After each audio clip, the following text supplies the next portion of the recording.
अस्सलाम वालेकुम dear students, आप हैं मोहम्मद नोमान के साथ और आज हम बात करेंगे सेकंड ईयर फिजिक्स का topic full wave rectification. Full wave rectification को डिस्कस करने से पहले हम कुछ प्रीवियस टर्म्स को डिस्कस करेंगे। प्रीवियस टर्म में हमारे पास आता है सबसे पहले फॉरवर्ड बायस्ड पीएन जंक्शन या forward bias circuit. Forward bias circuit कौन सा होता है? जो कि करंट को मुकम्मल तौर पर कंडक्ट करता है, करंट को गुजरने की इजाजत देता है सर्किट में से। और रिवर्स बायस जंक्शन हमारा कौन सा होता है? जो कि करंट को कंडक्ट करने की इजाजत नहीं देता, करंट को गुजरने की इजाजत नहीं देता। उसके बाद हमारे पास थी पिछले टॉपिक के अंदर हमने पढ़ा था रेक्टिफिकेशन की डेफिनेशन। तो रेक्टिफिकेशन क्या होती है कि वो प्रोसेस है जिसके अंदर हम इस एसी को कन्वर्ट करते हैं डीसी के अंदर, अल्टरनेटिंग करंट को डायरेक्ट करंट के अंदर कन्वर्ट किया जाता है। आज हम बात करेंगे full wave rectification. Full wave rectification क्या होती है? सबसे पहले फुल वेव रेक्टिफिकेशन की हम डेफिनेशन करते हैं। तो डेफिनेशन हमारे पास फुल वेव रेक्टिफिकेशन की क्या आती है कि the process to rectify negative half cycle of AC voltage to positive half cycle. और उसके बाद हम क्या करते हैं कि उसको कन्वर्ट किया जाता है, देन कन्वर्ट इनटू डीसी।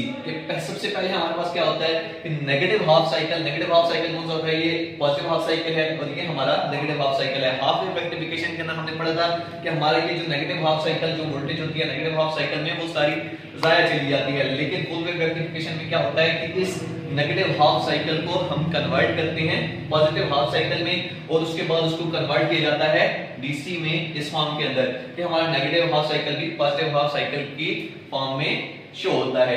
सब तो ये प्रोसेस हमारा कैसे होता है? इस प्रोसेस को करने के लिए हम सबसे पहले डायग्राम को देखते हैं। डायग्राम हमारे पास क्या है कि चार डायोड मौजूद हैं, चार पिन जंक्शंस मौजूद हैं। ये जो ट्रायंगल साइड है किसी भी डायोड की, ये पी टाइप को जाहिर करती है और ये वर्टिकल बार जो है ये एन टाइप को जाहिर करती है। तो हमारे पास टोटल चार डायोड हैं, D1, D2, D3 and D4। ये हमारे पास है वोल्टेज सोर्स है, यानी कि कोई ना कोई एसी सप्लाई है। ये हमारे पास लोड रेजिस्टेंस। सबसे पहले क्या होता है कि जब हमारे पास हम एसी सप्लाई को ऑन करते हैं, व्हेन वी अप्लाई एसी, तो क्या होता है कि ये हमारा पॉजिटिव टर्मिनल है बैटरी का और ये है नेगेटिव टर्मिनल। अब क्या होता है कि हम कन्वेंशनल करंट की क्योंकि बात करते हैं तो हमारा जो करंट है वो यहां से इस डायरेक्शन के अंदर फ्लो करता है, पॉजिटिव से नेगेटिव की साइड पे। जैसे ही हमारी वोल्टेज जो है वो इस मकाम तक पहुंचती है, करंट इस मकाम तक पहुंचता है, तो अब यहाँ पर करंट के पास जाने के लिए दो रास्ते हैं। अब क्या होगा कि करंट या तो इस तरफ जाएगा या इस तरफ जाएगा। हम देखते हैं कि करंट कौन सा आ रहा है? पॉजिटिव टर्मिनल से आ रहा है। पॉजिटिव टर्मिनल से आ रहा है तो करंट सिर्फ और सिर्फ उस रास्ते पे जाएगा जो कि फॉरवर्ड बायस्ड है, जबकि जो सर्किट हमारा रिवर्स बायस होगा वो करंट को मुकम्मल तौर पर ब्लॉक कर देगा। फॉरवर्ड बायस में क्या होता है कि पी साइड किसी भी डायोड की वो जुड़ी होती है बैटरी के पॉजिटिव टर्मिनल के साथ। अब यहाँ पर पी साइड जुड़ी हुई है बैटरी के पॉजिटिव टर्मिनल के साथ, तो हमारा करंट यहाँ से इस मकाम से इस जानिब फ्लो करता है। ये जानिब क्योंकि रिवर्स बायस है तो यहाँ पर करंट मुकम्मल तौर पर ब्लॉक हो जाता है। यहाँ पर करंट आएगा हमारा इस डायरेक्शन में, यहाँ से यहाँ तक। उसके बाद करंट के पास आगे मजीद जाने के लिए दो रास्ते मौजूद हैं। यहाँ पर देखें कि अगेन ये रिवर्स बायस बना और ये क्योंकि स्मूथ रास्ता है जाने के लिए, तो अब हमारा करंट यहाँ से इस मकाम की तरफ आएगा। इस पॉइंट पे यहाँ से करंट गुजरता हुआ हमारा यहाँ तक आएगा। अब देखें कि अगेन करंट के पास जाने के लिए दो रास्ते मौजूद हैं। ये अगेन हमारा क्योंकि ये ब्लॉक रास्ता था, ये रिवर्स बायस था, इसी वजह से करंट हमारा यहाँ से इस डायरेक्शन के अंदर फ्लो करना शुरू करेगा और यहाँ पर एसी सप्लाई के नेगेटिव टर्मिनल तक पहुंच गया। तो हमारा करंट का जो मुकम्मल साइकिल है वो पूरा हो गया। ठीक है, साइकिल कंप्लीट हो गया हमारा करंट का। हुआ क्या कि फॉरवर्ड बायस सर्किट में से करंट गुजरेगा जबकि रिवर्स बायस इसको ब्लॉक कर देगा। अब क्या होता है कि जैसे ही कॉइल घूमती है, इसी सप्लाई में हमने पढ़ा था कि कॉइल घूमती है, जैसे ही कॉइल घूम के आएगी तो हमारे पास क्या हो जाएगा? अब टर्मिनल चेंज होगा। अब टर्मिनल कैसे चेंज होगा हमारे पास? कि पहले हमने बात की थी कि ये पॉजिटिव टर्मिनल था, ऊपर वाला और नीचे नेगेटिव टर्मिनल था। अब क्या होगा कि ऊपर वाला नेगेटिव टर्मिनल और नीचे वाला पॉजिटिव टर्मिनल।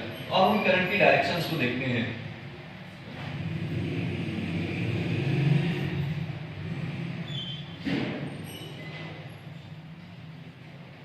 करंट की डायरेक्शंस को देखते हैं।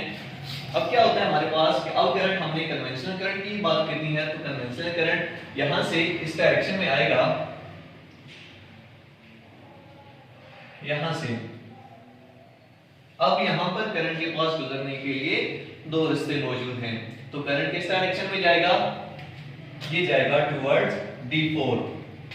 पहले सर्किट के अंदर हमारे पास क्या था कि पहले जब ये पॉजिटिव था ये नेगेटिव था, तो हमारे पास दो डायोड जो थे वो फॉरवर्ड बायस थे। कौन कौन से, D1 and D2 and D3। अब हमारे पास क्या होगा कि जैसे ही साइकिल चेंज हुआ तो D4 और D1 हमारे पास फॉरवर्ड बायस होंगे, जबकि बाकी दोनों रिवर्स बायस होंगे। यहां पर आया करंट, यहां से करंट जाएगा D4 में से गुजरने के बाद इस जॉइंट तक पहुंचेगा, यहां पर जाने के बाद करंट जाएगा इस डायरेक्शन में। यहां पर एक बहुत इंपॉर्टेंट बात कि यहां पर पहले जो हमने सर्किट कंसीडर किया था उसमें भी करंट की डायरेक्शन लोड रेजिस्टेंस में नीचे की जाने थी, यहां पर भी लोड रेजिस्टेंस से नीचे की जाने मौजूद है, तो करंट की डायरेक्शन ज्यादा चेंज नहीं हो रही। यहां पर इस डायरेक्शन में आएगा, यहां पर इधर इधर, और यहां पर अब करंट हमारा जाएगा ऊपर की जाने, क्योंकि ऊपर वाला सर्किट हमारा फॉरवर्ड बायस है, यहां से और वापस बैटरी के टर्मिनल की तरफ। तो इस तरीके से हमारा सर्किट जो है वो कंप्लीट होगा। अब करंट यहां पर हमारे पास क्या था कि नेगेटिव हाफ साइकिल था, नेगेटिव हाफ साइकिल को सबसे पहले हमने कन्वर्ट किया किसके अंदर, पॉजिटिव हाफ साइकिल के अंदर। पॉजिटिव हाफ साइकिल में कन्वर्ट करने के बाद ये चेंज होगा डीसी के अंदर। यहाँ पर हमारा पॉजिटिव हाफ साइकिल हमने पहले कंसीडर किया, उसके बाद हमने नेगेटिव हाफ साइकिल को कंसीडर किया, और दोनों के दोनों को हमने सबसे पहले पॉजिटिव हाफ साइकिल में कन्वर्ट किया, और उसके बाद हमने उसको पूरे को कन्वर्ट किया डीसी के अंदर। ये है हमारा रेक्टिफिकेशन का प्रोसेस। क्या होता है रेक्टिफिकेशन, कि वो प्रोसेस होता है जिसमें नेगेटिव हाफ साइकिल को रेक्टिफाई करके पॉजिटिव हाफ साइकिल में और फिर उसको डीसी वोल्टेज में कन्वर्ट किया जाता है। Hope so you understand this. Thank you so much.